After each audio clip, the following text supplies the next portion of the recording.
रजीव भाई, play ground के मुद्दे पे आज की आपकी प्रेस कॉन्फ्रेंस में मैं लेट आया हूँ। आपने क्या कहा मुझे नहीं पता, लेकिन इनसे दोहराता हूं। लेकिन नहीं, मत दोहराइए, मैं साथी पत्रकारों से ले लूंगा।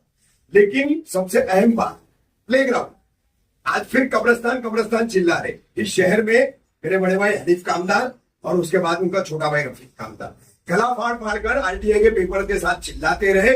उस वक्त सोए हुए आज विरोध कर रहे हैं, राजनीति कर रहे हैं, साफ कहूंगा, दूसरा कुछ नहीं कर रहे। खैर जाने दीजिए, मेरा मुद्दा नहीं है। इसका जवाब कब्रिस्तान तो बढ़ाना है, अपना अपना भाव बढ़ाना है। ठीक है, छोड़ दीजिए। सबसे अहम बात, मित्तल की 168 एकड़ जमीन, 168 एकड़ जमीन नरोत्तम नगर फार्मिंग कोऑपरेटिव सोसाइटी पहले फॉर्म की गई। इस फार्मिंग कोऑपरेटिव सोसाइटी के तहत वो जमीन खरीदी गई। फिर फार्मिंग हो नहीं रही है, खाड़ी का खारा पानी आता है, खेती खराब होती है।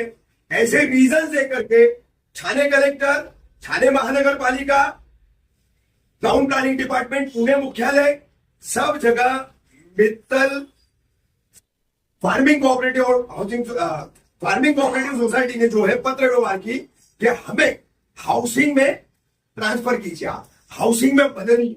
तो सब तरफ से उनके प्रस्ताव को खारिज किया। उसके बाद उनके आर्किटेक्ट लेले ने फिर एक लेआउट बनाया। लेआउट बना करके वो टाउन प्लानिंग डिपार्टमेंट, मनपा, जिलाधिकारी सबको सबमिट किया गया। और उस वक्त मित्तल और उनके आर्किटेक्ट लेले ने लिख कर दिया था कि मुमरा कौसा में जनहित उपयोगी जितनी भी योजनाएं रहेगी हम उसको जमीन फ्री ऑफ कॉस्ट देंगे। सवाल सिर्फ एक कब्रिस्तान, एक स्लॉटर हाउस, एक लाइब्रेरी, एक गर्ल्स हॉस्टल, एक प्ले ग्राउंड का नहीं है। सबसे बड़ा भ्रष्टाचार आपको बता रहा हूं, you are the king of TMC. एक अभ्यासु नगर सेवक है आप बहुत अच्छी बेहतरीन पकड़ रखते हैं। तो ये सबसे बड़ा मुद्दा है कि सारे रिजर्वेशनों का टीडीआर, सारे रिजर्वेशनों का पैसा क्यों मित्तल को दिया गया, जब उसने मनपा को लिखित दिया है कि मैं फ्री ऑफ कॉस्ट दूंगा। एक ही सवाल दूंगा, ये कौन से साल का है, कुछ अंदाजा है? और बहुत ही अच्छी है। पेपर्स, मैं पेपर्स देता हूँ आपसे। कामदार साहब, आपके भाई ने मुझे मेरी उनसे हमेशा बातचीत होती है। तो हमारा हमेशा राष्ट्रवादी कांग्रेस पार्टी का कहना है कि हमें भी मालूमात की कभी कभी जरूरत होती है। ये जो मालूमात आपने बताया, चंद दिनों पहले कुछ शेतकरी मेरे पास में आए थे, हमारे विशु भगत साहब लेकर आए थे।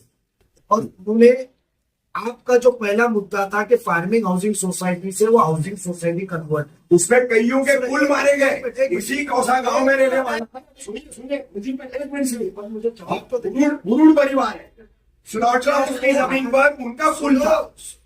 मुझे विशु भगत ने कोई अगली फैमिली नाम दिया, उनको मैंने 2 दिन पहले वो महापालिका में आए थे, रोज जुमे के दिन, और जुमे के दिन उनको मैंने एक वकील के पास भेजा। शाम को 6:30 बजे वो मुझे वकील ने कहा कि नजीब भाई, आप ये नरोत्तम के सोसाइटी के, मैं अभी आप प्रेस में नहीं कहूंगा, फलानी जगह से ये पेपर निकालिए, इनके ऊपर मुझे लगता है नाइंसाफी होके कुछ घपला है। और मैंने वही से जो जिनसे पेपर निकालना है वो मंत्री हमारे राष्ट्रवादी कांग्रेस पार्टी, उनको ओएसडी से बात किया। वो ओएसडी ने वो संबंधित एडिशनल कलेक्टर रैंक के अधिकारी उनको फोन किया और उन्होंने मुझे मंडे को बुलाया है वो बंदे को लेकर। मगर जो दूसरा मुद्दा है, आपका अहम मुद्दा है, वो अहम मुद्दा ये है कि उन्होंने लिख दिया है कि भाई जो भी हम देंगे वो जनहित के लिए फ्री ऑफ कॉस्ट देंगे। मुझे वो चीज का पेपर और इन अभी तक किसी ने बताया नहीं। मैं सभी पत्रकारों से और सभी यहाँ के बाशिंदों से मुमरा कौशल करूंगा, एनजीओ और सोशल वर्कर से करूंगा, हम सुधारने को आए। हमको कोई पैसे से ना दबा सकता है ना खरीद सकता है। उम्मत और कौम की खिदमत फर्ज है, अल्लाह ने बहुत कुछ नवाजा है, आज तक वो दाग नहीं लगा है। आप बराए मेहरबानी जिसको जो मालूमातें दे दो, पब्लिक सर्विस एट लार्ज हमारा मकसद है। और रही बात कब्रिस्तान की, तो मैं आपको बताऊं, इन्होंने कब्रिस्तान का मुद्दा जब उपस्थित किया, मेरे स्पोक्स पर्सन शाह साहब ने कहा कि हम कब्रिस्तान के ऊपर, क्योंकि हमने आपस में तय किया कि वो हमारा आखिरत का मामला है। कब्रिस्तान, एक मिनट जवाब नहीं, वो जवाब आप मत दीजिए। आप वो जवाब पहले भी कई बार दे चुके हैं। ये मुमरा कौसा खड़ा है यहाँ पर, ये इतना बदनसीब शहर है, मैयत दफन होने पे गले मिला गया, मुबारकबाद दी गई, उस वक्त वो कब्रिस्तान कबूला गया। कहा है वो गले मिलने वाले, कहा है वो एक दूसरे को मुबारकबाद देने वाले? यहाँ मौजूद है कई लोग। आप सुनिए मेरी मुबारकबाद, अरे मुर्दा दफन होने पे मुबारकबाद देते हो और मुसलमान बोलते हो खुद को। आप सुनिए मेरी बात रफीक भाई, आप दो पहलू को एक साथ कर रहे हैं। नहीं करना पड़ेगा। आप सुनिए, आपका एक पहलू आज चिल्ला रहे कब्रिस्तान कब्रिस्तान। एक मिनट। जब हम बोल रहे थे तब हम जो है अवार्ड विरोधी गिने जा रहे थे ना, हम आज भी अवार्ड विरोधी हैं। आपने क्या अवार्ड के भ्रष्टाचार के विरोधी है। अवार्ड के भ्रष्टाचार के विरोधी आप हैं। कल हम गलत करें तो हमारा भी विरोध होगा 100% होगा। ऊपर से। बट सुनिए मेरी बात, पत्रकार परिषद में हमने क्लियर कट कहा है, कब्रिस्तान का मसले के ऊपर हम कोई प्रेस कॉन्फ्रेंस करेंगे नहीं, कब्रिस्तान के मसले को हम हल करके देंगे। और जब हमने अधिकारियों को बुलाया, किसी को भी बुलाया, हमने मीडिया को बताया नहीं हमारी तरफ से। और हमारा कब्रिस्तान का जो ये मीटिंग है, इन्होंने सवाल नहीं पेश किए होते तो मैं आपको जिस दिन कमीशन आता था वो कमीशन को सवाल करने की दावत देता था। और रही बात, हम वो जो आपका आरोप है उससे खारिज करते, क्योंकि मैं जानता हूं आपका आप एक जज्बाती शख्स भी है, जज्बाती एक्टिविस्ट भी है और जज्बाती पत्रकार भी है। आप आपके पहलू में सही जगह पे, आप सभी और हमको भी रहना चाहिए जब कौम के मसले की बात आती। हमने क्या कहा, खामियां की तो इसका मतलब क्या हमेशा खामियों को सराहते रहना चाहिए? एक बार चुप बैठे तो क्या हमेशा चुप बैठना चाहिए? अल्लाह ने सलाहियत दी, हिम्मत दी और मौजू दिया कि हमको बाजू में होने का। हम इंतजार कर रहे थे कब बाजू में हो जाए, वक्त आया, उसी पल बिना सोचे समझे कि उम्मत हमारी आवाम क्या सोचेगी, वोटर क्या सोचेगी, हम बाजू में हुए और हम लोग का प्लान चालू हुआ है।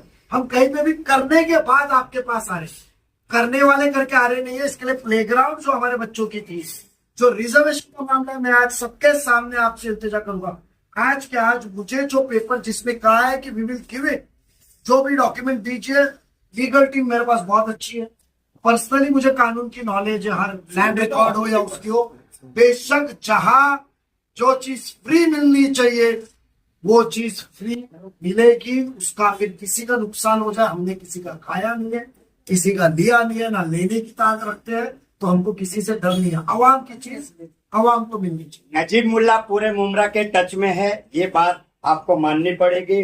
फेरफार हुआ, क्या होगा अब मुमरा के कब्रिस्तान का, यहाँ से वहां हुआ, क्या खुलासा? देखो, मुमरा के कब्रिस्तान का नहीं, साथ ही साथ में आपको बताता हूँ, आने वाले दिनों में अजीत दादा का दौरा चल रहा है, जो एक कब्रिस्तान शिल फाटा के इधर देने वाले थे। हम महफूज मोहम्मद एक घर है, तो शिल फाटा के इधर एक कब्रिस्तान की हमने मीटिंग लगाई हुई है। मुमरा के इधर के कब्रिस्तान के कुछ पेपर हमको, कुछ यहाँ के एक्टिविस्ट ने हमको दिए हुए थे, उसके ऊपर चल रहे हैं। अमृत नगर के कब्रिस्तान में नईम खान साहब की तरफ से डिमांड आई हुई, हमने वो डिमांड रखी हुई है, वो काम की रखी है। तो कब्रिस्तान के साथ साथ बाकी के भी जरूरत है, वो हम पूरी करेंगे। आज जो खंडर में पड़ा हुआ ITI कॉलेज है, उसको भी हम इंजीनियरिंग में कन्वर्ट करेंगे।